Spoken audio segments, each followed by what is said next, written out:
Hello' গাইছ, আপোনালোকে কেনেকুৱা আছে? আগৰছো বহুত ভালে আছে। মই অনেক আজি বহুত দিনৰ মূৰত আৰু এটা ভিডিঅ' লৈ আহিছোঁ আপোনালোকৰ লগত। চ' গাইছ, আজি যাই আছোঁ গুৱাহাটী কামাখ্যা অম্বুবাচী মেলা আৰম্ভ হৈ গৈছে, আপোনালোকে জানে। তো এতিয়া আমাৰ গোৱালপাৰা টাউনৰ ষ্টেচনত আহি গৈছোঁ। তো ট্ৰেইন আহিব মোটামুটি 6:30-7টা মানত আহিব। আমি আহি পালোঁ অলপ জল্দি।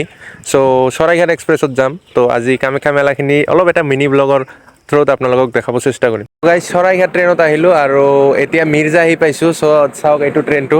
আৰু যিখিনি ট্ৰেইনৰ অৱস্থা আছিল আপোনালোকক দেখাব পৰা নাই। চ' অলপ আৰু এটা ষ্টেচন মাজত আছে, আমি যাই পামেই কামাখ্যা। তো গাইছ, মই জাষ্ট কামাখ্যা আহি পালোঁ। চাই আছোঁ সেইটো মেইন গেট পিছফালে। আৰু মানুহ কিমান হৈছে চাওক আপোনালোকে। তো প্ৰত্যেকবাৰে ইমান মানুহ হৈ থাকে। চ' মই প্ৰতিবাৰে আহোঁ।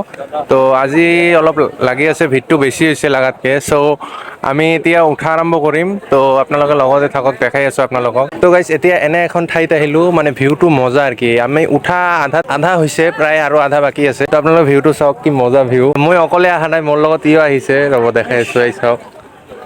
আমি দুইজনে আহিছোঁ আৰু ভিউজটো চাওক। তো বলক আমি এইফালে যাই আপোনালোকৰ লগত দেখাই আছোঁ।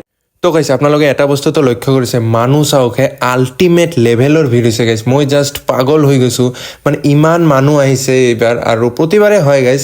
তো ভিৰ চাই আছে আপোনালোকে, মানুহৰ ৰিয়েকশ্যন চাই আছে, মোৰ ৰিয়েকশ্যন চাই আপোনালোকে গম পাই আছে কিমান গৰম হৈছে গাইছ। আৰু এই গৰমৰ মাজত আমি খোজকাঢ়ি লাহে লাহে যাই আছোঁ। মানুহৰ ভিৰ গাইছ বহুত। গাইছ, ফাইনেলি দৰ্শন পালোঁ মাৰ। চাওক মানুহ কিমান হৈছে। তো মা সকলোকে ভালে ৰাখক। জাষ্ট আহি পালোঁ কামাখ্যা মন্দিৰত। আপোনালোকে ভিৰটো চাই আছে, চাওক কিমান মানুহ আছে পিছফালে। বহুত মানুহ, অলপ টাইম ৰখা নাযায়। আপোনালোকে দেখি আছে, এই চাওক মন্দিৰটো চাওক। তো গাইছ, ফাইনেলি আমাৰ দৰ্শন হৈ গ'ল আৰু আমি তললৈ নামি যাই আছোঁ। তো গাইছ, মিনি ব্লগ কৈছিলোঁ, অলপ ডাঙৰ হৈ গ'ল। তো ছাবস্ক্ৰাইব কৰি দিব ইউটিউবৰ পৰা যদি চাই আছে, আৰু ইনষ্টাগ্ৰামৰ পৰা চালে পেজটো ফ'ল' কৰি ৰাখিব, যাতে আপোনালোকে নতুন ভিডিঅ' পাই থাকে। তো গাইছ, বাই, আজি এইখিনি।